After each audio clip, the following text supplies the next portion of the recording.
আল্লাহ সুবহানাহু ওয়া তাআলা রমজানের পরে আরেকটা ইবাদত আমাদের উপর ফরজ করে দিয়েছেন, হজ। সেই হজের ক্ষেত্রে আল্লাহ সুবহানাহু ওয়া তাআলা বলেছেন, ওয়ামা তাফআলু মিন খাইরি ইয়ালামুহুল্লাহ ওয়া তাযাওয়াদু ফাইন্না খায়রাজ যাদিত তাকওয়া। হজের মাসগুলোতে যার উপর আল্লাহ হজ ফরজ করেছেন, তোমরা ঝগড়া, ফাসাদ, পাপাচারে, অনাচারে লিপ্ত হবা না, যত পারো ভালো কাজ করবা। সেই সাথে আল্লাহ তাআলা বললেন ওয়া তাযাওয়াদু, এবং তোমার জীবন চলার পথে পাথেয় হিসাবে তাকওয়াকে গ্রহণ করবে। তাকওয়া শিখেছেন রমজানে, এবার আল্লাহ তাআলা বললেন এই তাকওয়াকে তোমার পাথেয় হিসেবে গ্রহণ করো যদি তুমি বুদ্ধিমান হয়ে থাকো। এই আয়াতের শেষে বলা হয়েছে ওয়াত্তাকুন ইয়া উলিল আলবাব, আমাকে তোমরা ভয় করো হে বুদ্ধিমানেরা। তো একটা ইবাদতের সাথে আরেকটা ইবাদতকে আল্লাহ তাআলা সম্পর্কযুক্ত করেছেন, যাতে করে এক ইবাদত থেকে আরেক ইবাদতে যেতে ওখান থেকে আমি কিছু নিয়ে এখানে অ্যাপ্লাই করতে পারি। এই জন্য বলছিলাম যে আমরা যদি আমাদের জীবনটাকে ইবাদতের মধ্যে কাটাতে পারি এবং বুঝে শুনে কাটাতে পারি, তাহলে আপনার জীবন কখনো মহান রবের আদেশ থেকে, ভালোবাসা থেকে, অনুগ্রহ থেকে বিচ্যুত হবে না। সুবহানাল্লাহ। মুআজ্জাজ মুহতারাম, আমরা হজ নিয়ে আলোচনা করেছি ইতিপূর্বে। আলহামদুলিল্লাহ, এখানে আমাদের নিয়মিত দার্স হয়েছে পবিত্র জুমার দিন। আমি যতটুকু পেরেছি খুতবা পূর্ব আলোচনায় আপনাদের সামনে পেশ করার চেষ্টা করেছি হজের মৌলিক বিষয়গুলো, যেগুলো আমাদেরকে হয়তো বইপত্রে পাবো না, যেগুলো আমাদের জানা দরকার। আজকে সেই আলোকে কয়েকটা কথা বলতে চাই। সেটা হলো, আলহামদুলিল্লাহ, সারা বিশ্ব থেকে এই বছরও প্রায় 20 লক্ষ মানুষ হজে যাবেন। সুবহানাল্লাহি ওয়া বিহামদিহি। আমরা প্রথমেই তাদের জন্য দোয়া করি যারা এই বছর হজে যাবেন, আল্লাহ তাআলা যেন তাদেরকে হজ্জে মাবরুর দান করেন, আল্লাহুম্মা আমিন। এবং পাশাপাশি মহান রবের কাছে এই দোয়া করি যারা হজে যাবেন তারা যেন এই সফরটা করার ক্ষেত্রে উপলব্ধি করে সফরটা করতে পারেন। কারণ অনেক হাজী সাহেব জানেন না যে তাকে আল্লাহ তাআলা কিভাবে বাছাইটা করেছেন। এটা আমি আগেও বলেছি।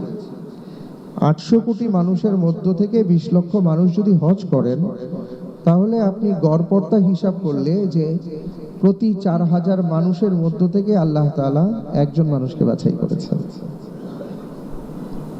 4000-এ একজন।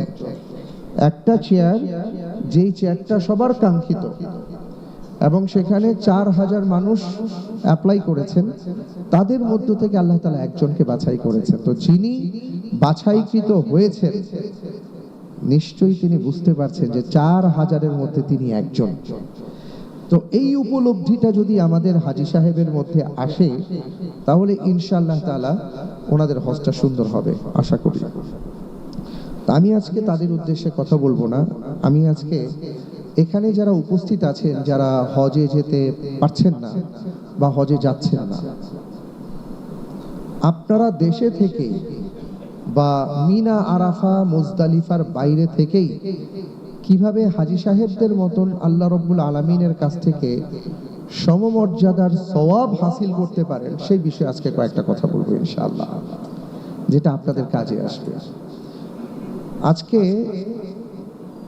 27শে জিলকদ, ইনশাআল্লাহ তাআলা 2 দিন বা 3 দিন পরে জিলহজ শুরু হয়ে যাবে। তা আল্লাহ সুবহানাহু ওয়া তাআলা আমাদের সবার জন্যই বলেছেন আল হাজ্জু আশহুরুম মালুমাত। হজের মাস আল্লাহ তাআলা নির্ধারণ করে দিয়েছেন, এবং এই কারণে হজের মাস মোটামুটি সবাই জানেন শাওয়াল, জিলকদ, জিলহজ। জিলহজের 13 তারিখ পর্যন্ত। তো এই সময় আমাদের কি করণীয়, আল্লাহ তাআলা সেটা আমাদেরকে বলে দিয়েছেন। আজকে সেই আলোকে আপনার আমার সামনে এমন গুরুত্বপূর্ণ 10টি দিন আসছে বা 13টি দিন আসছে, এই দিনগুলোকে যদি আমরা যথাযথ মর্যাদা সম্মান দিয়ে সেইভাবে চলতে পারি, আশা করা যায় একজন হাজী সাহেব হজে গিয়ে ওনার তো হজ বিশাল বড় ব্যাপার, আল্লাহ তাআলা ওনাকে যে প্রতিদান দান করবেন, কিন্তু তার সমপরিমাণ সওয়াব ইনশাআল্লাহ আল্লাহ তাআলা আমাদেরকে দান করবেন। তো এই জন্য আমি আজকে এই ব্যাপারে কয়েকটা কথা বলতে চাই। এই যে সামনের দিনগুলো আসছে, এই দিনগুলো সম্পর্কে কোরআনে কারীমের একটা সূরা আছে। হারামের মসজিদগুলোতে, অর্থাৎ হারামাইনে মক্কা এবং মদিনাতে, যেই দিন জিলহজ মাসের 1 তারিখ মাগরিবের ওয়াক্তে সম্মানিত ইমাম সাহেব তিনি যেই সূরাটা পড়েন সেটা হলো ওয়াল ফাজর ওয়া লায়ালিন আশর ওয়াশ শাফঈ ওয়াল আতর, সূরা ফাজর। সূরা ফাজরে আল্লাহ তাআলা বলেছেন ওয়াল ফাজরি ওয়া লায়ালিন আশর, ফজরের শপথ এবং 10 রাতের শপথ। মুফাসসিরিনে কেরামগণ বলেন ওই 10 রাত কোন রাত? ওই 10 রাত বলেন জিলহজ মাসের প্রথম 10টি রাত। আল্লাহ তাআলা সেই 10 রাতের শপথ করেছেন। তাহলে আমরা বুঝতে পারছি যে এই সময়টার মর্যাদা কেমন। নবীজি সাল্লাল্লাহু আলাইহি ওয়াসাল্লামের বেশ কিছু হাদিস আছে, সেখান থেকে আমি আপনাদের সামনে একটি হাদিস যদি তুলে ধরি। তিনি বলেছেন মা মিন আইয়ামিন আল আমালুস সালিহ ফিহা আহাব্বু ইলাল্লাহ মিন হাযিহিল আইয়াম, যে সামনে এমন কিছু দিন আসছে, এই দিনের ভালো কাজগুলো এত আল্লাহ তাআলার কাছে প্রিয় যে অন্য সময়ের আমলগুলো এত প্রিয় না, অর্থাৎ এর চেয়ে প্রিয় না। সবগুলোই প্রিয়, কিন্তু আল্লাহর কাছে এই আমলগুলো বেশি গুরুত্ব বহন করে। এরপরে রাসূল সাল্লাল্লাহু আলাইহি ওয়াসাল্লাম বললেন ইয়ানি আইয়ামুল আশর, অর্থাৎ জিলহজ মাসের 10টি দিন। তো সাহাবায়ে কেরাম বললেন ইয়া রাসূলুল্লাহ ওয়ালাল জিহাদু ফি সাবিলিল্লাহ, আল্লাহর রাস্তায় জিহাদ করাও কি সমমর্যাদার না? রাসূল সাল্লাল্লাহু আলাইহি ওয়াসাল্লাম এই 10 দিনের গুরুত্ব বুঝাতে গিয়ে, কারণ জিহাদ তো এটা ফরজ একটা ইবাদত, যখন জিহাদ কারো উপর ফরজ হয় তাকে জিহাদ করতে হবে, কিন্তু এই 10টি দিনের গুরুত্ব বুঝাতে গিয়ে বললেন ওয়ালাল জিহাদু ফি সাবিলিল্লাহি ইল্লা রাজুলুন খারাজা বিনাফসিহি ওয়া মালিহি ফালাম ইয়ারজা মিন যালিকা বিশাই, যে হ্যাঁ জিহাদ ফি সাবিলিল্লাহর চাইতেও এই 10টি দিন আল্লাহর কাছে অতি উত্তম, তবে ওই ব্যক্তি বাদ দিয়ে, কে? যে জিহাদ ফি সাবিলিল্লাহ, আল্লাহর পথে যিনি বের হয়ে গেছেন, তার জান তার মাল দিয়ে দিয়েছেন, তিনি আর জিহাদের ময়দান থেকে ফেরত আসেননি, অর্থাৎ যিনি শহীদ হয়ে গেছেন তার মর্যাদার সাথে কোনো মর্যাদা একীভূত হবে না, সমান হবে না, সেটা আলাদা। তো এই হাদিস আমাদেরকে যেদিকে ইঙ্গিত করে সেটা হলো যে এই যে 10টা দিন আমাদের সামনে আসছে, এই 10 দিন ফজিলতপূর্ণ দিন, এই 10টি রাত ফজিলতপূর্ণ রাত। এই 10 দিনে আমরা কি কি করতে পারি, আসুন আমরা একটু চিন্তা করি।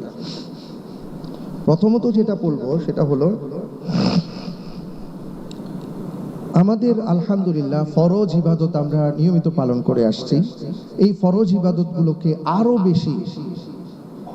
বেশি গতিশীল করার চেষ্টা করা, আরো বেশি গুরুত্ব দেয়া।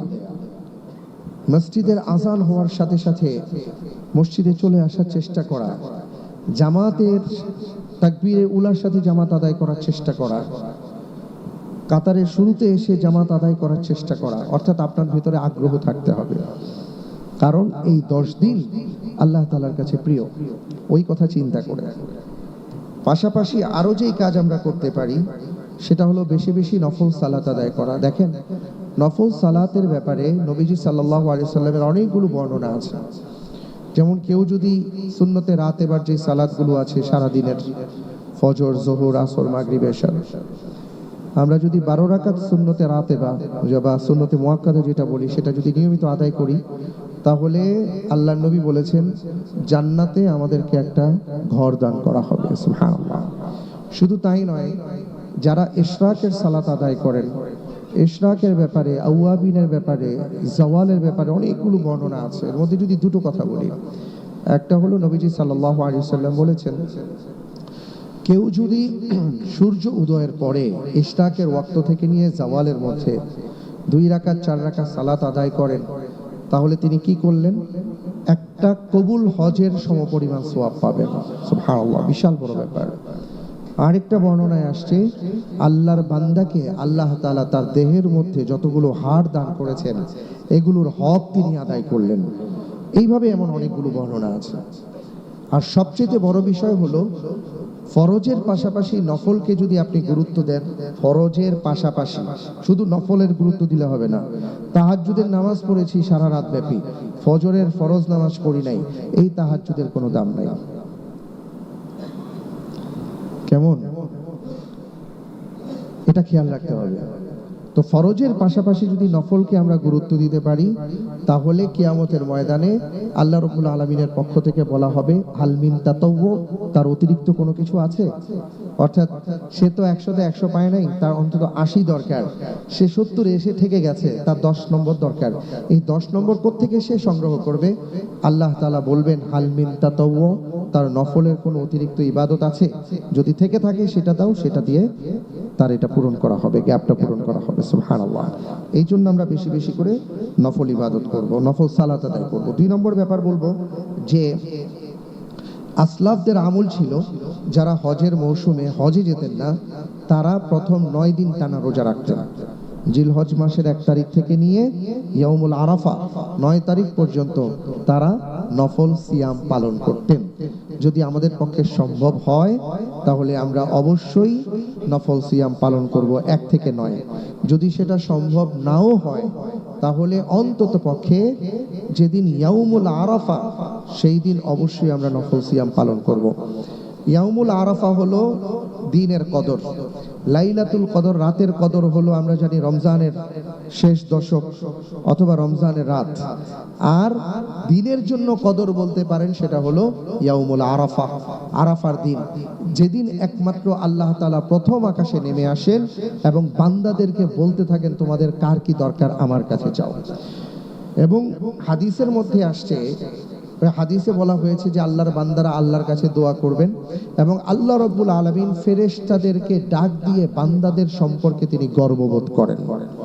এটা হলো সেই দিন যেই দিন আল্লাহ তাআলা এত পরিমাণ বান্দা বান্দিকে ক্ষমা করে দেন, যেই দিন ওই দিন ছাড়া আর কি বছরের আর কোনো দিন আল্লাহ তাআলা এত বান্দা বান্দিকে ক্ষমা করেন না। এটা হলো সেই দিন যেই দিন আল্লাহর বান্দাদের ক্ষমার দৃশ্য শয়তান দেখে সহ্য করতে পারে না, সে নিজের চুল ছিঁড়তে থাকে। কারণ কি? একটা মানুষকে এত কষ্ট করে 50 বছর ধরে 60 বছর ধরে আল্লাহর নাফরমানিতে লিপ্ত করলাম, আজকেই আল্লাহর বান্দা আল্লাহর কাছে দোয়া করে সে ক্ষমা নিয়ে গেল, আমি কি করলাম? আমার 60-70 বছরের যে পরিশ্রম নষ্ট হয়ে গেল। এই কথা চিন্তা করে শয়তান আফসোস করে, নিজের চুল ছিঁড়তে থাকে, আঙ্গুল কামড়াতে থাকে। হাদিসের মধ্যে আসছে। সম্মানিত ভাইরা, ওই দিনের গুরুত্বটা কি? নবীজি সাল্লাল্লাহু আলাইহি সাল্লামের নফল ইবাদতের ফজিলত সম্পর্কে যত হাদিস আছে দেখবেন, নফল সিয়ামের ব্যাপারে সবচেয়ে ফজিলতপূর্ণ হাদিসটা হলো ইয়াউমুল আরাফা সম্পর্কে। কারণ আল্লাহর নবী বলেছেন সুমু ইয়াউম আরাফা, সুমু ইয়াউম আরাফা আহতাসিবু আলাল্লাহ আন ইউকাফিরা সানাতা আল্লাতী ক্বাবলা ওয়া বা'দাহা। তোমরা আরাফা দিবসে সিয়াম পালন করো, আমি আশা করি এই দিন তোমার সিয়াম পালনের মাধ্যমে আল্লাহ তাআলা তোমার বিগত বছরের সগীরা গুনাহগুলো ক্ষমা করে দিবেন এবং আগামী বছর যেন তুমি গুনাহ থেকে বেঁচে থাকতে পারো, আল্লাহ তাআলা তোমাকে গুনাহ থেকে হেফাজতে রাখবেন। এমন বর্ণনা আপনি অন্য কোনো নফল সিয়ামের ক্ষেত্রে পাবেন না।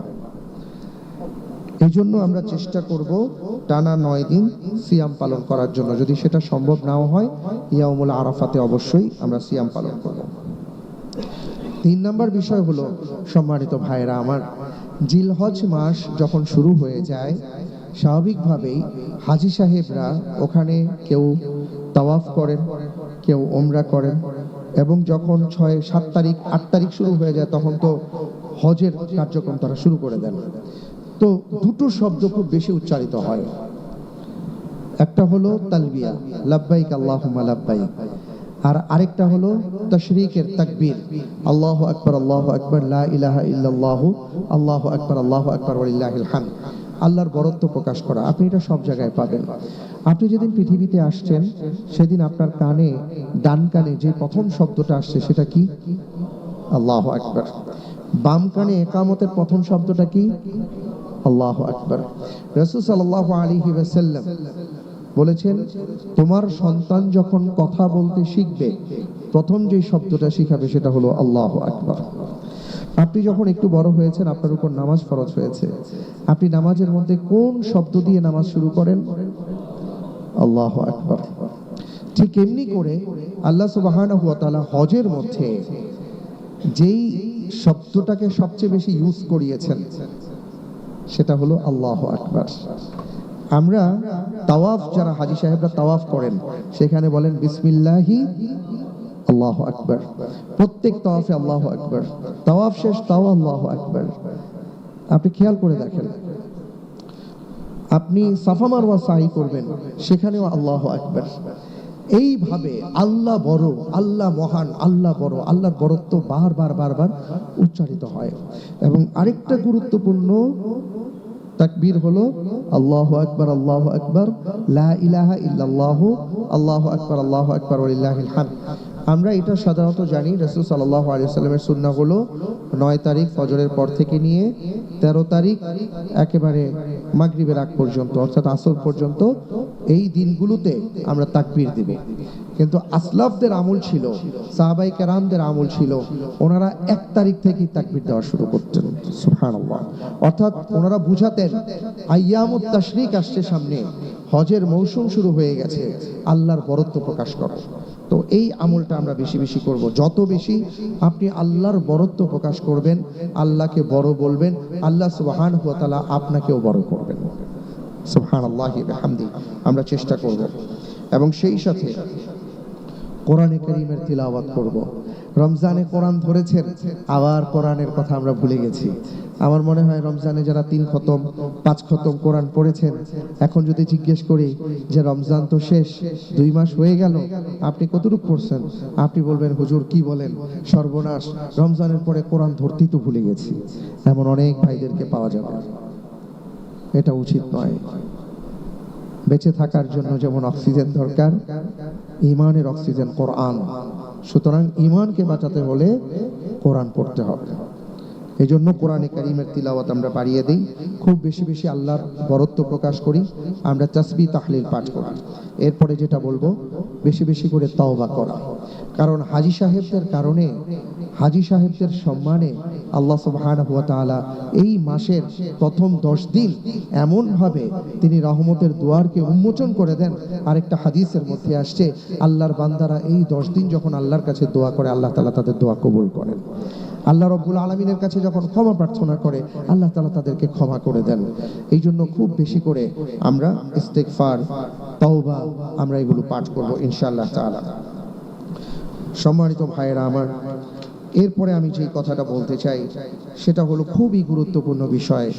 রমজানে আপনি প্র্যাকটিস করেছেন, আল্লাহ নবী সাল্লাল্লাহু আলাইহি ওয়াসাল্লাম আপনাকে, আমাকে, আমাদেরকে বলেছেন তুমি রোজা অবস্থায় এমন ভাবে থাকো, কেউ যদি তোমার সাথে ঝগড়া ফাসাদ করতে আসে তাহলে তুমি কি বলবা? ইন্নী ইমরুউন সাইম, ভাই আমি রোজাদার, আমি ঝগড়া করতে পারবো না। এবার আল্লাহ তাআলা আবার বললেন ফামান ফারাদা ফীহিন্নাল হজ্জ ফালা রাফাস ওয়ালা ফুসুক ওয়ালা জিদালা ফিল হজ্জ। এই হজের মৌসুমে খবরদার পাপ কাজে নিয়োজিত হয়েও না, পাপ করো না, অশ্লীল কাজ করো না, ঝগড়া ফাসাদ করো না। একটা মানুষ যদি এই 3টা অপরাধ থেকে বেঁচে থাকতে পারে তাহলে তার জীবনটা শ্রেষ্ঠ জীবন হবে। কোনো ধরনের অশ্লীলতার সাথে যাব না, সেটা চোখের হোক, চিন্তার হোক, হাত পায়ের হোক। অশ্লীল যেই পথে আছে সেই পথকে আল্লাহ তাআলা বন্ধ করে দিয়েছেন। বলেছেন ওয়ালা তাকরাবুজ জিনা ওয়ালা তাজনুন, এটা বলেন নাই, বলছেন ওয়ালা তাকরাবুজ জিনা। যেখানে অশ্লীলতা, ফাহিশা, ব্যভিচার আছে ওখানে ওইটা করা, ওইখানে যাওয়া তো দূরের কথা, ওর ধারের কাছে যেও না। সম্মানিত ভাইরা আমার, আল্লাহ তাআলা কোরআনে কারীমের হজের আয়াতে এটা বলেছেন, খবরদার বেঁচে থাকতে। আল্লাহ তাআলা পাপ থেকে বেঁচে থাকতে বলেছেন। পাপের অনেক বিষয় আছে, এটা বলে শেষ করা যাবে না। আপনার মন থেকে, বিবেক থেকে বলবে কোনটা পাপ, কোনটা পুণ্য, কোনটা ভালো, কোনটা মন্দ, এটা বলার দরকার হয় না। আপনি শুধু এটা খেয়াল করেন, আল্লাহ আমি তো তাকওয়া অবলম্বন করেছিলাম, তাকওয়া শিখেছিলাম, এখন তাকওয়া প্র্যাকটিস করতে চাই, আমি এই কাজটা করবো, এটা কি পাপ? যদি আপনার মন থেকে, বিবেক থেকে আসে হ্যাঁ এটা পাপ, করা যাবে না, আপনি সেই কাজ থেকে বেঁচে থাকেন। আমাদেরকে অনেকে অনেক রকম প্রশ্ন করেন, অনেক বিষয় জানতে চান। যিনি জানতে চান তিনি নিজেও জানেন যে এটা আসলে ঠিক হচ্ছে কিনা। এক্সাম্পল স্বরূপ বলি, জাস্ট এক্সাম্পল। মনে করেন আপনি কারো কাছে একটা কাজের জন্য গিয়েছেন, ওনার হাতেই দায়িত্ব আছে, অথবা আপনি ডাক্তার সাহেবের কাছে গিয়েছেন, দেখা গেল যে আপনিও গিয়েছেন ডাক্তার সাহেবের কাছে, আর ওদিক থেকে ডাক্তার সাহেব যে ক্লিনিকে প্র্যাকটিস করেন ওই ক্লিনিক থেকে উপর থেকে আবার কাগজ পাঠিয়েছেন, স্যার পরীক্ষা দিয়েন। এখন আপনার সামনে রুগী, তার পরীক্ষা না করলেও হয়, আপনি বুঝতে পারছেন, কিন্তু আপনি ওইখানে একটা পরীক্ষা দিয়ে দিলেন। এবার আপনি আমাকে জিজ্ঞেস করলেন, আমি যে পরীক্ষাটা দিলাম এটা কি গুনাহ হবে? এটার উত্তর কি আমার বলতে হবে? যিনি চেয়ারে বসেছেন ওনার কাছে ফাইল আসছে, উনি সাইন করবেন, কাজ হয়ে যাবে। কিন্তু উনি বললেন যে ভাই একটু চা পানি খাওয়ার ব্যবস্থা করবেন না। এখন উনি যদি বলেন যে হুজুর আমি যে সাইন করতেছি কষ্ট হবে, এটার জন্য চা পানি খাওয়ার জন্য কিছু চাইতে পারবো কিনা, এটা কি জিজ্ঞাসা করার মতন কোনো বিষয়? এমন অনেক বিষয় আছে যেগুলো জিজ্ঞেস করতে হয় না, এগুলো নিজেই জানা যায় যে এটা ভালো না মন্দ। আল্লাহ তাআলা ভালো মুসলিম, ভালো মুমিনের পরিচয় দিয়েছেন যার জীবনের সর্বক্ষেত্রে তিনি ভালো কাজ করবেন। সুবহানাল্লাহ। তা এই জন্য ভাইয়েরা আমার, আমরা পাপ থেকে বেঁচে থাকার চেষ্টা করব। আল্লাহ তাআলা আমাদেরকে তৌফিক দান করুন, আমিন। আর সেই সাথে আমরা যাবতীয় ঝগড়া, আমার ভাষার কদর্যতা থেকে আমি নিজে হিফাজত করব, আরেকজনকে হিফাজতে রাখবো। রাজি আছি ইনশাআল্লাহ? আল্লাহ আমাদেরকে তৌফিক দান করুন, আল্লাহুম্মা আমিন। এরপরের কাজটা কি? ওয়ামা তাফআলু মিন খায়র, ওয়ামা তাফআলু মিন খায়রি আলামহুল্লাহ। সুবহানাল্লাহ। আল্লাহ রাব্বুল আলামিন এই আয়াতে কারিমার মধ্যে বলেছেন, তুমি সামান্য থেকে সামান্য যদি ভালো কাজ করো সেটা আল্লাহ তাআলা দেখতে পান। সুতরাং বেশি বেশি করে ভালো কাজ করা। আমি আপনি চাইলে, বাংলাদেশ হলো এমন একটা দেশ এখানে ভালো কাজের অভাব হয় না। কিছুদিন আগে আমাদের একজন আলেম ভাই, আমাদের ছোট ভাই, উনি উন্নত বিশ্বে চলে গিয়েছিলেন। ওনার কাছে মনে হয়েছে ওইখানে গিয়ে ঈমান তাজা রাখা সম্ভব, ঈমানের উপর আমল করা সম্ভব। তো উনি আবার চলে আসছেন। তো কেন চলে আসলেন? উনি বললেন যে আমার কাছে মনে হলো, হ্যাঁ ওইখানে ব্যক্তিগত আমল করা যায়, কিন্তু ভালো কাজের সুযোগ কম, কারণ সব ভালো কাজ তো আগেই করা আছে। উন্নত বিশ্বে তো রাস্তাঘাট পরিষ্কার থাকে, কোনো একটা কারো প্রয়োজন হলে পুলিশকে কল দিলে সাথে সাথে চলে আসে, হসপিটালে গেলে সাথে সাথে সেবা পাওয়া যায়, সব সুযোগ সুবিধা আছে। কিন্তু বাংলাদেশে আপনি যেভাবেই বলেন, এটা পজিটিভলি দেখেন আর নেগেটিভলি দেখেন, আমাদের ভালো কাজ করার অনেক সুযোগ আছে। তো আল্লাহ রাব্বুল আলামিন বলেছেন, ওয়ামা তাফআলু মিন খায়রি আলামহুল্লাহ। যত বেশি পারো ভালো কাজ করো। আবার এটাও ঠিক, অনেক ভালো কাজ করতে গেলে অনেক ঝামেলা পোহাতে হয়। আমাদের একটা ফাউন্ডেশন আছে, পরিবর্তন ফাউন্ডেশন। তো এটার মাধ্যমে আমরা একটা ভালো কাজ করতে চেয়েছিলাম।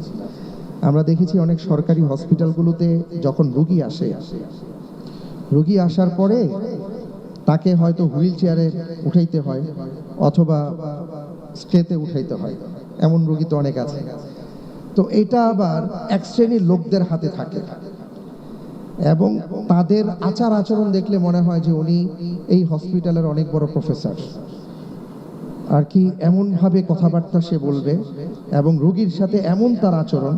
তা আমরা চেষ্টা করেছিলাম যে অন্তত এমন করা যায় কিনা আমাদের পক্ষ থেকে, আমাদের 2-4 জন লোক থাকবে, তাদের কাছে হুইল চেয়ার থাকবে, আমরা বিনা পয়সায় সেবাটা দিব। রোগী আসবে, ওখানে বসাবো, বসা ওনাকে যেখানে নিয়ে যাওয়ার দরকার সেইখানে নিয়ে যাব। তো এটা নিয়ে যখন আমাদের টিম কথা বলল, ওরে বাপরে বাপ, এমন এমন হুমকি আমরা পেলাম যে আমরা ভয় পেয়ে গেছি, যেটা সিন্ডিকেট, এটা ধরা যাবে না। তো এমন সমস্যা আছে, কিন্তু এই সমস্যার মধ্য থেকেও আমাদের চেষ্টা করতে হবে আপনি কতটুকু আপনার জায়গা থেকে ভালো কাজ করতে পারেন। আল্লাহ তাআলা বলেছেন, ওয়ামা তাফআলু মিন খায়রি ইয়ালামহুল্লাহ। তুমি যা ভালো করবে তোমার কোনো ভালো কাজ বৃথা যাবে না। তুমি ভুলে যেতে পারো, আমি আল্লাহ ভুলবো না। ইন্নাহা ইন তাকু মিসকালা হাববাতিন মিন খারদাল ফাতাকুন ফি সাখরাতিন আও ফিস সামাওয়াতি আও ফিল আরদি ইয়াতি বিহাল্লাহ। তুমি তোমার জীবনে মিসকালা হাব্বা, একটা ছোট্ট দানার মতন এমন কোনো ভালো কিছু করেছো, সেটা হয়তো হারিয়ে গেছে শূন্যে, অথবা আকাশের কোথাও, অথবা জমিনের নিচে তলিয়ে গেছে। আপনি মনে করেন রাস্তা দিয়ে হাঁটতে হাঁটতে আম খাচ্ছিলেন, মজা করে আমটা খেয়ে আপনি সাইডে ফেলে দিলেন, তো মাটি পেল, ওই মাটি থেকে মনে করেন গাছ হলো, সেই গাছ থেকে আবার আম হলো, অনেক মানুষ সেখান থেকে আম খায়, আপনি কিন্তু জানেন না, আপনি কাজ করে চলে গেছে। কিয়ামতের ময়দানে আপনি দেখলেন যে আপনার জন্য সাদাকে জারিয়ার একটা বিশাল সওয়াব এখানে জমা হয়ে আছে। আপনি তো ভেবে পাচ্ছেন না যে এইটা আবার আমার কিভাবে হলো, যে আমার গাছ থেকে 50,000 মানুষ আম খেয়েছে। সুবহানাল্লাহ, এমন হতে পারে না? তখন আপনাকে জানিয়ে দেওয়া হবে, আপনার মনে নাই, কিন্তু আপনি ওই যে ওদিক দিয়ে যাওয়ার পথে জাস্ট আমের আটি ফেলে চলে গেছিলেন, ওইখান থেকে গাছ হয়েছে, গাছ হয়ে আম হয়েছে, ফল হয়েছে, ওইখান থেকে ফল খেয়েছে, আপনি এটা সওয়াব পেয়েছেন। আপনার কাছ থেকে হারিয়ে গেছে, কিন্তু আল্লাহ রাব্বুল আলামিনের খাতা থেকে হারাবে না। সুবহানাল্লাহ।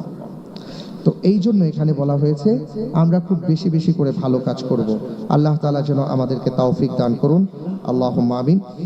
আরেকটা আয়াত খুব বেশি আসছে এখানে, সেটা হলো ওয়াযকুরু ইসমাল্লাহ আলা মা রাযাকাহুম মিন বাহিমাতিল আনআম ওয়াযকুরুল্লাহা ফি আইয়ামিন মা'দুদাত ফাযকুরুল্লাহা কাযিকরিকুম আবাআকুম আও আশাদ্দা যিকরা। এগুলো সব হজ কোরবানি কেন্দ্রিক আয়াত। আল্লাহ রাব্বুল আলামিন বলেছেন খুব বেশি বেশি করে আল্লাহকে স্মরণ করো। সম্মানিত ভাইয়েরা আমার, এই আয়াতগুলোর সাথে হজের মৌসুম জড়িত, কোরবানি জড়িত। এই সময়ে আমি আপনি যদি বেশি বেশি করে আল্লাহ তাআলাকে স্মরণ করি, সুবহানাল্লাহ, আলহামদুলিল্লাহ, আল্লাহু আকবার, এটা মুখে উচ্চারণ করব, এটা একটা স্মরণ, এটা একটা জিকির। কিন্তু জিকিরের মৌলিক আরো দুইটা বিষয় আছে। একটা হলো হৃদয়ে আল্লাহ তাআলাকে স্মরণ করা, যে আল্লাহ তাআলা আমাকে দেখছেন, এটা একটা জিকির। যে জিকিরটা সাহাবায়ে কেরামের যুগে ছিল, তাবেঈনদের যুগে ছিল, তাবেঈনদের যুগে ছিল। সুবহানাল্লাহ। এই কারণে কি হয়েছে, ইমাম আবু হানিফা আলাইহির রাহমা, তিনি গিয়েছেন মাগরিবের নামাজ পড়তে। মাগরিব পড়ে আসার পরে ওনার তখন ব্যবসা ছিল, কাপড়ের ব্যবসা। তো ওনার দোকানদার ছেলেটা বলল যে আপনিও সালাতের জন্য বের হয়েছেন। একজন লোক এসে একটা কাপড় কিনে নিয়ে গেছে। উনি বললেন কোন কাপড়? বললেন এখানে যে কাপড়টা ছিল। উনি ছুটতে শুরু করলেন, সেই মানুষটা কোথায়? অন্ধকার হয়ে গেছে। অনেক কষ্ট করে তাকে খুঁজে বের করলেন অনেক দূর থেকে। কেন ভাই, আপনি তো অন্ধকারে কাপড়টা দেখেন নাই, কাপড়ের মধ্যে একটা স্পট আছে, ওই জিনিসটা ধরিয়ে দেওয়ার জন্য আমি আসছি। এবার আপনি স্পটটা দেখুন, আপনি যে মূল্যটা দিয়েছেন এই মূল্যটা এত কম হবে, চাইলে রাখতে পারেন, চাইলে নিয়ে যেতে পারেন। এটা হলো জিকিরের পার্ট। ওমর রাদিয়াল্লাহু তাআলা আনহু তার ছেলের সাথে যেই মেয়ের বিয়ে ঠিক করেছিলেন, আমরা আজকে বিয়ে ঠিক করি অন্য অন্য বিষয় দেখে, আমরা বিয়ে ঠিক করি যে মেয়ের বাবা কি করে, উপরি কত পায়, মেয়ে কতটা দেখতে সুন্দর, মেয়ের গাড়ি বাড়ি কি কি আছে। আর ওমর রাদিয়াল্লাহু তাআলা আনহু তার ছেলের বউকে ঠিক করেছিলেন তাকওয়া দেখে। ঘর দিয়ে যাচ্ছেন, কানের মধ্যে আওয়াজ আসতেছে, মা বলতেছেন যে দুধের মধ্যে পানি মিশালে তো কেউ দেখবে না, ওমর তো এখানে নাই। মা আর কি মেয়ের প্রতি একটু রুষ্ট হয়ে বলতেছে, মেয়ে খুব তাকওয়াবান। তো মেয়ে বলতেছে, মা ওমর নাই তো কি হয়েছে, ওমরের মালিক তো দেখছেন, সুতরাং তাকে তো আমি ধোঁকা দিতে পারি না। ওমর রাদিয়াল্লাহু তাআলা আনহু সেই মেয়ের চেহারাও দেখেন নাই, কেবল খবর নিয়েছেন এই মেয়ের কোনো বিয়ে হয়েছে কিনা, এই মেয়েটা খালি আছে কিনা। হ্যাঁ, উপযোগী পাত্রী হযরতে ওমর রাদিয়াল্লাহু তাআলা আনহু বিয়ের প্রস্তাব পাঠিয়েছেন যে আমার ছেলের সাথে আমি এই মেয়ের বিয়ে দিতে চাই, কারণ ওই মেয়ের ভেতরে জিকির আছে, আল্লাহর স্মরণ আছে। আজকে এই স্মরণ আমাদের হৃদয় থেকে উঠে গেছে। আমরা মুখে লা ইলাহা ইল্লাল্লাহ বলি, সুবহানাল্লাহ বলি, আমরা নামাজ পড়ি, নামাজের পরে গিয়ে আবার ঘুষ খাই, নামাজের পরে গিয়ে সুদ খাই, নামাজের পরে গিয়ে জোচ্চুরি করি, নামাজের পরে গিয়ে মানুষকে ধোঁকা দিই, নামাজের পরে গিয়ে আবার মানুষের অধিকার নষ্ট করি, কারণ আমার ভেতরে জিকির নাই। এই জন্য বলছিলাম, জিকির কেবল মুখে উচ্চারণ করলে হয় না, জিকির হৃদয়ে থাকতে হয়, আল্লাহ স্মরণ থাকতে হয়, সেই সাথে আমলের মাধ্যমে তার প্রকাশ হতে হয়। ভাইরা আমার, এই 3 ধরনের জিকিরের সমন্বয় হলো জিকির। আমরা রাজি আছি ইনশাআল্লাহ? ইনশাআল্লাহ আমরা সব সময় হৃদয়ে আল্লাহ তাআলাকে স্মরণে রাখবো। আমাদের কাজ এবং কর্মে আমরা যে আল্লাহ সুবহানাহু ওয়া তাআলাকে সন্তুষ্ট করার চেষ্টা করছি সেটা আমরা প্রমাণ রাখবো। আল্লাহ তাআলা আমাদেরকে সেই তৌফিক দান করুন। আমরা সবাই বলি আমিন। আরেকটি গুরুত্বপূর্ণ বিষয় হলো খুব বেশি করে দোয়া করা। আর দোয়া ও হুয়াল ইবাদা, এই সময় দোয়া কবুল হয়। সুতরাং আপনি দোয়া করতে থাকুন, আল্লাহর কাছে বেশি বেশি করে দোয়া করুন। পৃথিবীর মানুষের স্বভাব বা আমাদের স্বভাবকে দিয়ে আপনি কখনো আল্লাহ সুবহানাহু ওয়া তাআলার শানের চিন্তা করতে পারবেন না। আপনার কাছে কেউ চাইলে আপনি বিরক্ত হন, আর আল্লাহ তাআলার কাছে না চাইলে আল্লাহ তাআলা বিরক্ত হন। খুব বেশি বেশি করে আল্লাহর কাছে দোয়া করুন। এবং বিশেষ করে আমি আপনাদের কাছে একটা আরজ করব, যেই দিন ইয়াউমুল আরাফা, আপনার যত কাজ থাকুক, আপনি সেই দিন যদি আপনার অফিস থাকে, আপনি অফিস পরিচালনা করেন, আপনি নির্বাহী কেউ থাকেন, আপনি প্রয়োজনে সেই দিন আরাফা দিবসকে কেন্দ্র করে আপনার অফিস ছুটি দিয়ে দেবেন। কেন? দোয়ার জন্য। কারণ সম্মানিত হাজের আমির যখন খুতবা দেবেন, খুতবার পর থেকে জোহরের নামাজের পর থেকে দোয়ার সময় শুরু হয়ে যায়। আল্লাহ তাআলা প্রথম আকাশে যখন নেমে আসেন, এই প্রথম আকাশ কেবল সৌদি আরবের আকাশ না, এই প্রথম আকাশ কেবল মক্কার বা আরাফাতের আকাশ না ভাই। আকাশ বলতে গোটা জগৎ সমূহের আকাশকে বোঝানো হয়েছে। সুতরাং তার মধ্যে আমরাও অন্তর্ভুক্ত। আপনি জোহরের পর থেকে আল্লাহ সুবহানাহু ওয়া তাআলার কাছে কায়েমন বাক্যে দোয়ায় শামিল হয়ে যাবেন। আপনি প্রয়োজনে মসজিদে আসেন, প্রয়োজনে আপনি ঘরের একটা কোণায় চলে যান, প্রয়োজনে অফিসের একটা কোণা খুঁজে নেন, আর যদি একান্ত সেটা না পারেন, আপনি গাড়িতে আছেন, যেখানে আছেন, ওই ছোট্ট জায়গাতেই আপনার জায়গাটা আপনি একটা জগৎ তৈরি করে ফেলেন। দোয়ার ভিতরে ঢুকে যান, আল্লাহর কাছে দোয়া করতে থাকেন। এই সুযোগ কেউ হাতছাড়া করবেন না। অনেকে মনে করেন এটা কেবলমাত্র মনে হয় হাজী সাহেবদের জন্য, না, হাজী সাহেবদের জন্য বিশেষ সুযোগ আল্লাহ দিয়েছেন, কিন্তু এই সুযোগের বাইরে আপনি না। একজন ঘরে ঢুকছে, যেই ঢুকতে পারছে তাকে কিছু সালামি দিচ্ছে মনে করেন, আর বাইরে থেকে একটা লোক এইভাবে অসহায়ের মতন তাকিয়ে আছে। তো যিনি সবাইকে সালামি দিচ্ছেন খুশি হয়ে, ওনার নজর পড়লো যে ওই যে বাইরে একটা লোক অসহায় ভাবে আমার দিকে তাকিয়ে আছে। ওনার মনে কি দয়া হবে না? তার মনে হবে না যে আচ্ছা ঠিক আছে, তারেও আমি কিছু দেই? ভাইয়েরা আমার, আল্লাহর সৃষ্ট মানুষ হয়ে যদি আমাদের ভেতরে এতটুকু দয়া কাজ করে, যে দয়া আল্লাহ তাআলা 100 ভাগের 1 ভাগ পুরা জগতের মধ্যে দিচ্ছেন, সেই দয়ার মধ্যে আমি একটু পেয়ে, ছিটা ফোঁটা পেয়ে যদি আমার ভেতরে এই দয়া হয়, তাহলে আল্লাহ তাআলার কাছে 99 ভাগ দয়া রয়ে গেছে। আল্লাহ কি আপনাকে দেবেন না? ইয়াউমুল আরাফাকে কাজে লাগাবেন, দোয়া করবেন, ইচ্ছে মতন আল্লাহর কাছে কাঁদবেন, দোয়া করবেন। আপনার পরিবার পরিজনকে বলে দেবেন ওই দিন দোয়া দিবস, ওই দিন কেবল দোয়া। আমরা সিয়াম পালন করব এবং দোয়া করব আল্লাহর কাছে ইনশাআল্লাহ। আল্লাহ তাআলা যেন আমাদেরকে তৌফিক দান করেন। আমরা সবাই বলি আমিন। আরেকটা কথা বলবো, সেটা হলো যে আলহামদুলিল্লাহ যারা কোরবানির নিয়ত করেছেন তারা 1 তারিখের আগেই চুল নখ যা কাটার কেটে ফেলবেন, এরপরে আবার কোরবানির পরে কাটবেন। এটা মুস্তাহাব আমল, করতে পারলে খুব ভালো হয়। অনেকে সুন্নাহ বলেছেন, অনেকে মুস্তাহাব বলেছেন। এটা করবেন, তাহলে এটা অনেকটা হাজী সাহেবদের সাথে কিছুটা সামঞ্জস্যপূর্ণ হয়। আর কোরবানি সংক্রান্ত ইনশাআল্লাহ তাআলা আগামী সপ্তাহে আমাদের সম্মানিত মারুফ ভাই আলোচনা করবেন। আমি আল্লাহ যদি তৌফিক দান করেন হজের সফরে যাব, আমার জন্য আপনারা দোয়া করবেন। আমাদের সম্মানিত সহকারী ইমাম এবং যিনি প্রধান মুয়াজ্জিন মাকসুদ সাহেব, তিনিও যাবেন। আমরা সবাই আপনাদের জন্য দোয়া করব, আল্লাহ তাআলা যেন আপনাদেরকে ভালো রাখেন, আপনাদের ইবাদত যেন আল্লাহ তাআলা কবুল করেন, এবং যেইভাবে আমরা সবাই একসাথে আছি আল্লাহ তাআলা যেন আমাদের সবাইকে এইভাবে একসাথে জান্নাতে থাকার তৌফিক দান করেন। আর আমরা আপনাদের কাছে দোয়া চাই, আল্লাহ রাব্বুল আলামিনের কাছে আপনারা আমাদের জন্য দোয়া করবেন, আমরা যেন রাসূল আকরাম সাল্লাল্লাহু আলাইহি ওয়াসাল্লাম যেই হজের কথা বলেছেন, যেই হজের মাধ্যমে বলা হয়েছে তার সমস্ত গুনাহ আল্লাহ ক্ষমা করে দিয়ে তাকে নিষ্পাপ বানিয়ে দেন, আমরা যেন সেই হজ্জে মাবরুর করতে পারি, আল্লাহ যেন আমাদেরকে তৌফিক দান করেন। শুধু তাই নয়, যারাই আগে হজ করেছেন বা এবছর করবেন বা ভবিষ্যতে করবেন, রব্বুল আলামিন যেন সবাইকে সেই তৌফিক দান করেন, আমিন। আর সবশেষে যে কথাটা বলবো, হজের আয়াতগুলোর মধ্যে আল্লাহ তাআলা আরেকটা কথা বলেছেন, ফালা তাজলিমু ফীহিন্না আনফুসাকুম, ভাই নিজেদের উপর যেন আমরা জুলুম না করি। নিজেদের উপর জুলুম করার মানে হলো আল্লাহ তাআলা আপনাকে যা করতে বলেছেন আপনি যদি সেটা না করেন তাহলে সেটা জুলুম হবে। আর কোরবানির ব্যাপারে একটু মাথায় রাখবো, লা ইয়ানালাল্লাহু লুহুমুহা ওয়ালা দিমাউহা ওয়ালাকিন ইয়ানালুহুত তাকওয়া মিনকুম, আল্লাহ তাআলা আমাদের তাকওয়াটা দেখতে চান। কোরবানির পশু আমরা জবাই করব, এটা আল্লাহ সুবহানাহু ওয়া তাআলার সন্তুষ্টির জন্য যেন হয়, এটা লোক দেখানো যেন কোরবানি না হয়, এটা যেন সামাজিক কোরবানি না হয়, এটা যেন রাজনৈতিক কোরবানি না হয়, এটা যেন ওই যে শ্বশুরবাড়ি ভিত্তিক কোরবানি না হয়। কোরবানি হবে কেবল তার জন্য, আল্লাহ সুবহানাহু ওয়া তাআলার সন্তুষ্টির জন্য, এটা যেন আমরা খেয়াল রাখি। এবং পাশাপাশি আল্লাহ রাব্বুল আলামিন যে কোরবানির মাধ্যমে আমাদেরকে শিক্ষা দিচ্ছেন, একটা পশু আমাদেরকে বলছে আল্লাহর বান্দা তুমি আশরাফুল মাখলুকাত, আর আমি আল্লাহর একটা ছোট্ট বান্দা, আল্লাহর সৃষ্ট, আমি আমার জীবনকে মহান রবের জন্য আমি উৎসর্গ করে দিয়েছি, তুমি কতটুকু তার জন্য উৎসর্গ করেছো।